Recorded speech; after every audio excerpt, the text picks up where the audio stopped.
వేకువజామున జరిగిన ఘోర RTC bus ప్రమాదం ఇప్పుడు తెలంగాణ రాష్ట్రం మొత్తం కూడా తీవ్ర విషాదాన్ని ముంచేసింది. ఈ యొక్క ప్రమాద తీవ్రత ఎంత దారుణంగా ఉందంటే అక్కడ కంకర పడిన తర్వాత ఆ కంకర కిందే ప్రయాణికులు సీట్లలో కూర్చున్నటువంటి ప్రయాణికులు ఆ కంకర కిందే అలాగే పడిపోయి మృతి చెందినటువంటి ఘటన ఏర్పడింది.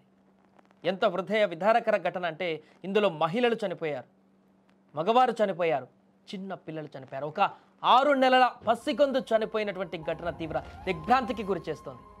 అక్కడ విగత జీవులుగా పడి ఉన్నటువంటి వారందరిని చూసి అక్కడికి వచ్చిన స్థానికులు కూడా తీవ్ర ఆవేదనకు గురవుతున్నారు, కన్నీరు పెట్టుకుంటున్నారు. పక్క గ్రామాల నుంచి వచ్చినటువంటి స్థానికులు కూడా ఆందోళన వ్యక్తం చేస్తున్నారు. అయ్యో దేవుడా, ఇంత దారుణమైనటువంటి పరిస్థితి అంటూ ఆందోళన వ్యక్తం చేస్తున్నారు. ఇప్పుడు రాష్ట్రం మొత్తాన్ని కూడా విషాదంలో ముంచేసింది ఈ యొక్క ఘటన. 1 కాదు 2 కాదు 24 మంది మృతి చెందారు, ఇంకా మృతి చెందేటువంటి అవకాశాలు ఉన్నాయి చాలామంది అంటూ కూడా చెప్తున్నారు. చాలా సీరియస్గా ఉన్నారు చాలామంది. అందులో కంకరలో ఊపిరాడక చనిపోయారు చాలామంది. ఛిద్రమైనటువంటి బస్సుల నుంచి వెలికి తీసిన మృతదేహాలు ఇప్పటి వరకు 24 దాకా ఉన్నాయి. అక్కడ వాతావరణాన్ని ఒక కన్నీటి ప్రళయంగా మార్చేశాయి. ప్రమాదం జరిగినటువంటి మీర్జాగూడ వద్ద దృశ్యాలు హృదయ విదారకరంగా మారాయి. తమ ఆప్తుల కోసం వచ్చిన బంధువులు, స్నేహితులు శిథిలాల మధ్య రక్తపు మడుగులో పడి ఉన్న తమ వారిని చూసి కన్నీళ్లు పెట్టుకుంటున్నారు, ఆర్తనాదాలు మిన్నంటున్నాయి. మృతుల్లో 10 నెలల ఒక పసికందుకు ఉండడం అక్కడ వచ్చినటువంటి వారందరినీ కూడా ఒక ఒళ్ళు గగుర్లు పొడిచేటువంటి ఘటనగా మార్చేసింది.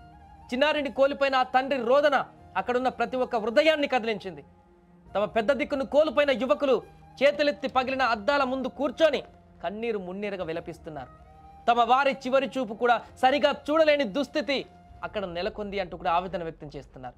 కంకరలో కూరుకుపోయిన మృతదేహాలను వెలికి తీస్తున్న జేసీబీ శబ్దాల కంటే బంధువుల గుండె పగిల రోదనలే అక్కడ మిన్నంటిపోతున్నాయి, పెద్దగా వినిపిస్తున్నాయి.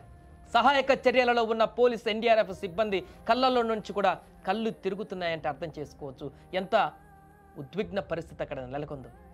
ఇంత దారుణమైనటువంటి ప్రమాదం ఎప్పుడూ చూడలేదంటూ కూడా అక్కడికి వచ్చిన స్థానికులు కూడా చెప్తున్నారంటే ఎంత దారుణమైనటువంటి ప్రమాదం అక్కడ జరిగిందో మనం ఊహించవచ్చు.